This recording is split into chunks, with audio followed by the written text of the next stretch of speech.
ஓம் Saravanabhava channel வாயிலாக உங்களை சந்திப்பதில் பெருமகிழ்ச்சி அடைகிறேன். இன்றைய பதிவு 2026 தமிழ் வருட பலன்கள். இந்த தமிழ் வருட பிறப்பானது வருகின்ற ஏப்ரல் மாதம் 14ஆம் தேதி செவ்வாய்க்கிழமை, அதாவது சித்திரை மாதம் 1ஆம் தேதி பிறக்க இருக்கிறது. அதாவது 60 தமிழ் வருடங்களில் இது 40வது வருடம், அதாவது பரபாவ வருடம். இந்த பரபாவ வருடத்தில் பார்த்தீங்கன்னா இந்த வருடாந்திர கிரகங்கள் என்று சொல்லக்கூடிய சனி பகவான் மீனத்திலே தான் இருக்க போகிறார். குரு பகவான் மிதுன மனையிலிருந்து கடக மனைக்கு பயிற்சியாகிறார். எப்போ அப்படின்னா 2ஆம் தேதி 2/6/2026 தேதி என்று கடகத்தில் குரு பகவான் உச்ச பலம். அதே போல் ராகு கேது பயிற்சியும் இந்த வருடத்தில் நடக்க இருக்கிறது. அது எப்போ அப்படின்னா 6/12/2026 அன்று ராகு பகவான் கும்பத்திலிருந்து மகர மனைக்கும், கேது பகவான் சிம்மத்திலிருந்து கடகத்துக்கும் பயிற்சியாகிறது. ஸோ இந்த தமிழ் வருடத்தில் இந்த 12 ராசிகளுக்கும் மேசம் முதல் மீனம் வரை என்ன மாதிரியான பலன்கள், சாதகம் என்ன, பாதகம் என்ன மாதிரியான செயல்கள் நமக்கு உகந்தவை என்பதை பற்றி டீட்டெயிலாக நம்ம பார்க்க போகிறோம். அதற்கு முன்னால் நம்முடைய சேனலை நீங்கள் ஃபஸ்ட்டு டைம் பார்ப்பவர்கள் என்றால் மறக்காமல் சப்ஸ்கிரைப் பண்ணிக்கிங்க.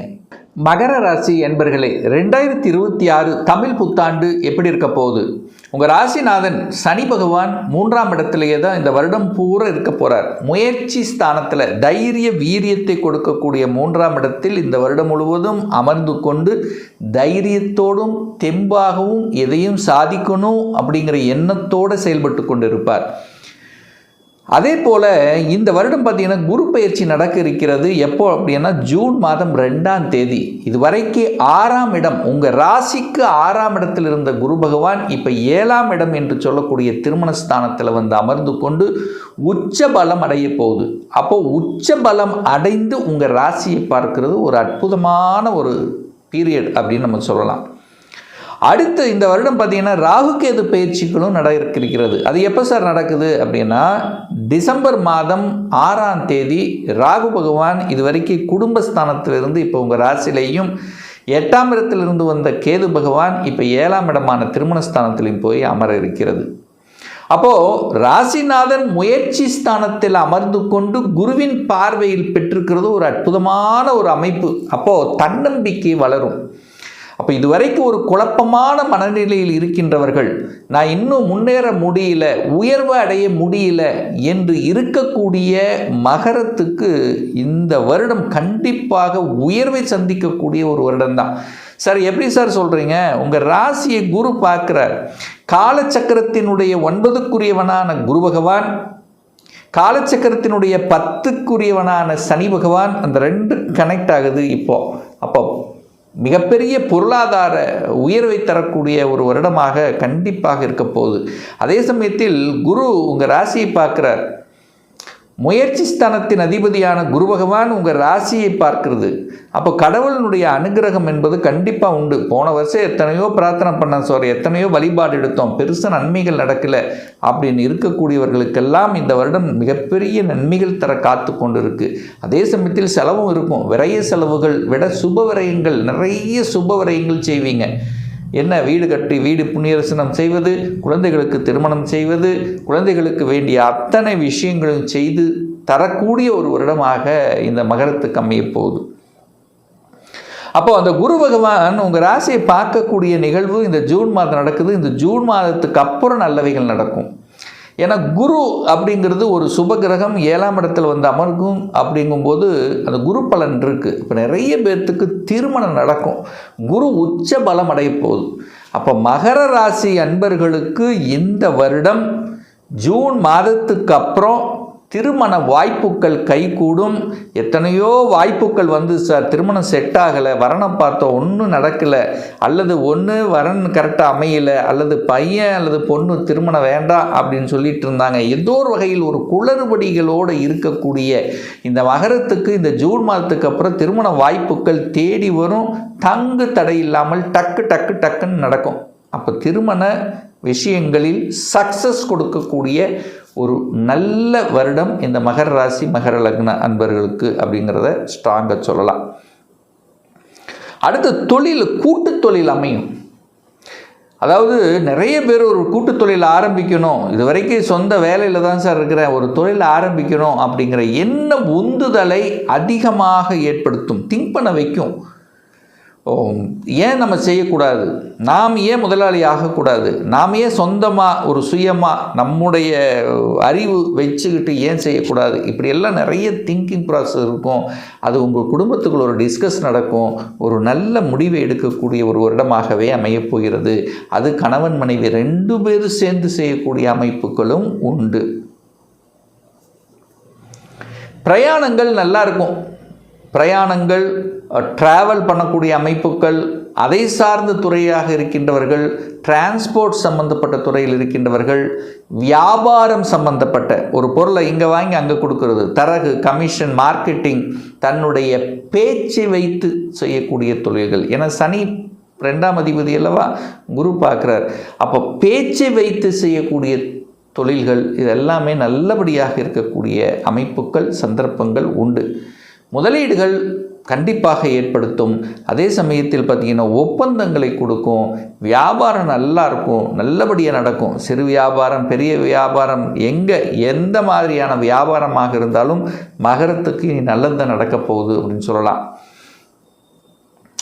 2ஆம் இடத்துல ராகு உட்கார்ந்துட்டு குடும்ப வாழ்க்கையில் சில தொந்தரவுகள், சில பிரச்சனைகளை கொடுத்து கொண்டு இருந்ததுன்னு சொல்லுவேன், கண்டிப்பாக சொல்லுவேன். ஏன்னா ராகு 2ஆம் இடத்துல உட்கார்ந்துருக்கா.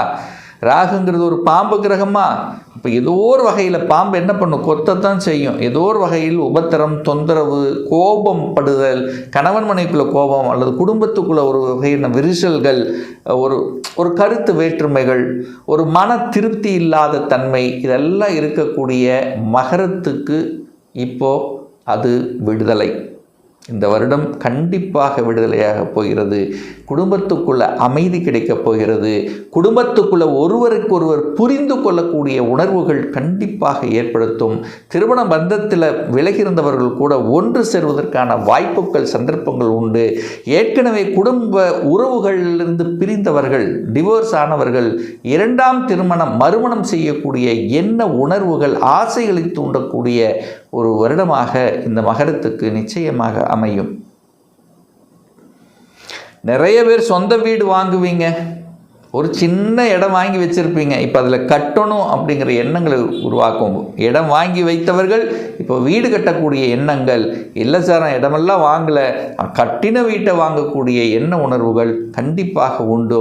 அப்போது வாடகையில் இருந்தவர்கள் நிறைய, ஒரு 10 வருஷமாக வாடகை இருந்துட்டோம் சார், வாடகை பணத்தை கொடுத்த பணத்தை வச்சுருந்தா கூட இப்போ சொந்த வீடு அமைச்சிருக்கலாம் அப்படிங்கிற உணர்வுகள் எல்லாம் இப்போ கண்டிப்பாக உங்களுக்குள்ள ஓடும். இந்த வருடம் உங்களுக்கு உண்டான ஒரு சொந்த வீடு அமையக்கூடிய யோகம், அதிர்ஷ்டம் இந்த வருடம் நிச்சயமாக மகரத்துக்கு உண்டுங்கிறத ஸ்ட்ராங்காக நம்ம இந்த இடத்துல சொல்லலாம். இந்த எதிர்ப்புகள், பகைகள் விலகும். கடன் குறையுங்க. கடன் நிறைய இருக்குது சார், கடன் கட்டுக்கெடுக்காமல் இருக்குது. ஒரு எப்படி தான் கடனை கட்ட போகிறேன், எப்படியாவது இந்த வருடம் கடன் அப்படியே படிப்படியாக குறையக்கூடிய அமைப்புகள், சந்தர்ப்பங்களை உருவாக்கும். அதை கெட்டியாக பிடித்து கொள்வதும் சிறப்பு. எதிர்ப்புகள் விலகும். வேலை மாற்றத்துக்கான அமைப்புங்கிறது இருக்குது. அப்போது நீங்கள் என்ன படிச்சிருக்கீங்களோ அந்த படிப்புக்குண்டான மாற்றங்கள் அப்படிங்கிறது உண்டு. இப்போதைக்கு நான் ஏதோ ஒரு வேலையில் இருக்கிறேன் சார் அப்படின்னு இருக்கிறவங்களில் இப்போ உங்களுடைய அறிவு, நீங்கள் என்ன படிச்சிருக்கீங்களோ அதை சார்ந்த ஜாபில் என்ட்ரி ஆகக்கூடிய வாய்ப்புகள், சந்தர்ப்பங்கள் நிச்சயமாக உண்டு அப்படிங்கிறத சொல்லுவேன். அதே சமயத்தில் நிறைய பேர் குரு உச்சமல்ல, நிறைய பேர் பாக்கியம், குழந்தை பாக்கியம் கிடைக்கும் இந்த வருடம். இந்த மகரத்துக்கு ஒரு 2-3 வருஷமாக குழந்தை பாக்கியம் இல்லை என்று நினைத்து கொண்டு ஏங்கிக் கொண்டு அதனால் மனக்கஷ்டம், அதனால் குடும்பத்தில் பிரச்சனை, அந்த குழந்தை பாக்கியம் இல்லை என்கின்ற ஒரு குறை, அது மட்டும்தான் குறை என்று இருக்கக்கூடிய மகர ராசி என்பர்கள் அந்த குறையை நிவர்த்தி செய்யக்கூடிய ஒரு வருடமாக இருக்கும். நிச்சயமாக இந்த வருடம் உங்கள் குடும்பத்தில் ஒரு குதூகலம், குழந்தை மழலை சத்தம் கேட்கக்கூடிய அமைப்பு நிச்சயமாக உண்டு. ஏன் உண்டு அப்படின்றீங்கன்னா, அந்த குரு குழந்தை காரக கிரகம் உச்சமாக இருந்து உங்களுடைய முயற்சி ஸ்தானத்தையும் உங்கள் ராசி அதிபதியின் லாபஸ்தானத்தை பார்க்கறதுனால கண்டிப்பாக மன மகிழ்ச்சி சந்தோஷத்தை கொடுக்கக்கூடிய ஒரு நிகழ்வுங்கிறது கண்டிப்பாக எதிர்பார்க்கலாம் மகர ராசி அன்பர்கள். வேலையில் மாற்றம், முன்னேற்றம், ஊர் மாற்றம், இடமாற்றம், பதவி மாற்றம், பதவிக்கு போகிறது, அரசாங்கத்தில் என்ட்ரி ஆகுவது, வெளியூர் வெளி மாநிலத்துக்கு செல்வது, நிறைய எக்ஸாம்ஸ் எழுதுவது, போட்டித் தேர்வுகள் எழுதி வெற்றி பெறுவது, படிப்பில் தான் என்ன ஆசைப்படுறீங்களோ அந்த ஆசைகளை நிறைவேற்றி கொள்வது, உயர்கல்வியில் சாதனை புரிவது, வெளிநாட்டில் சென்று வேலை பார்ப்பது, இப்படி அனைத்து விதத்திலும் உங்களுக்கு ஒரு நற்பலனை கொடுக்கக்கூடிய ஒரு வருடமாகவே இருக்குது. ஏன்னா 7.5 சனி முடிஞ்சிருச்சு. 7.5 வருஷமாக நிறைய படிப்பினைகள், நிறைய பாடங்கள், நிறைய அனுபவங்களை கற்றுக்கொண்டிருப்பீர்கள். அந்த அனுபவத்தின் வாயிலாக இப்போ உயர்வை சந்திக்கக்கூடிய ஒரு நல்ல காலம் வந்துவிட்டது இந்த மகர ராசி அன்பர்களுக்கு. இப்போ நான் சொன்னது ஒரு பொதுவான பலன். இந்த ராசி நட்சத்திரத்தில் பார்த்தீங்கன்னா பல கோடிக்கணக்கான பேர் இருப்பீங்க. எல்லாத்துக்கும் ஒரே பலன்னா நிச்சயமாக இல்லை. ஏன்னா ஒவ்வொருத்தருடைய கிரகமைப்புகளும் தசா புத்திகளும் வேறுபடும். அதற்கு தகுந்த மாதிரி பலன்கள் மாறுபடும். உதாரணத்துக்கு கும்பத்தில் யாருக்காவது சனி பகவான் இருக்கிறது அப்படின்னா கண்டிப்பாக வேலையில் அழுத்தம், ப்ரெஷர் இருக்கும். அதே சமயத்தில் ராகு பகவான் மீனத்தில் யாருக்காவது இருக்கோ கண்டிப்பாக வேலையில் அழுத்தம், ப்ரெஷர் இருக்கும். வேலையில் ஒரே குடைச்சல் இருக்கிற மாதிரியான ஒரு அமைப்புகளை கண்டிப்பாக ஏதாவது ஒரு ரூபத்தில் ஏற்படுத்தும். இன்னும் ஒரு துல்லிய பலன் வேணும். உங்கள் ஜாதகத்தில் கிரகங்கள் எப்படி இருக்குது, என்ன மாதிரியான ஆதிபத்தியம் பெற்றிருக்கு, எந்த டிகிரியில் இருக்குது, இப்போ நடப்பு தசாபுத்தி அந்தரம் சூட்சமம் எப்படி இருக்குது என்பதை பொறுத்து இந்த 2026 சொந்த தொழில் செய்வதற்கான கொடுப்பினை இருக்கா, அப்படி இருக்கக்கூடிய பட்சத்தில் எப்போ நம்ம சொந்த தொழிலை ஆரம்பிக்கலாம். இப்போ +2 முடிச்சிட்டேன், எந்த கோர்ஸ் எடுத்து படித்தா நம்முடைய ஃப்யூச்சர் நன்றாக இருக்கும். திருமணம் தடைபட்டு கொண்டிருக்கு, எப்போ நமக்கு திருமணம் நடக்கும், எப்போ ப்ரமோஷன் கிடைக்கும், எப்போ இடமாற்றம் கிடைக்கும், எப்போ நான் வீடு கட்டுவேன், எப்போ குழந்தை பாக்கியம். ஸோ இது போன்ற கேள்விகளுக்கு துல்லியமான பதிலை நம்மால் கூற முடியும். ஒரு பர்சனல் கன்சல்டேஷன் எடுத்துக்கணும், ஒரு சுய ஜாதகம் பார்க்கணும் என்று விருப்பப்படக்கூடிய அன்பர்கள் டிஸ்பிளே தெரியக்கூடிய நம்பருக்கு வாட்ஸ்அப் மூலியமாகவோ ஃபோன் கால் மூலியமாகவோ தொடர்பு கொண்டு நேரடியாகவோ அல்லது ஆன்லைன் மூலமாகவோ அப்பாயின்மெண்ட் பெற்றுக்கொண்டு கன்சல்டேஷன் எடுத்துக்கலாம்.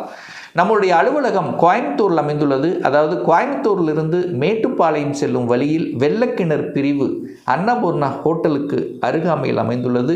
பிரியர் அப்பாயின்மெண்ட் வாங்கிட்டு நேரடியாக கன்சல்டேஷன் எடுத்துக்கலாம். நிச்சயமாக இந்த பதிவு ஏதாவது ஒரு ரூபத்தில் உங்களுக்கு யூஸ்ஃபுல்லாக இருக்குங்கிறதுல எந்தவித மாற்று கருத்தும் கிடையாது. மீண்டும் ஒரு நல்ல பதிவில் உங்களை சந்திக்கும் வரை உங்களிடமிருந்து விடைபெறுவது உங்கள் அஸ்ட்ராலஜர் டாக்டர் சதீஷ்.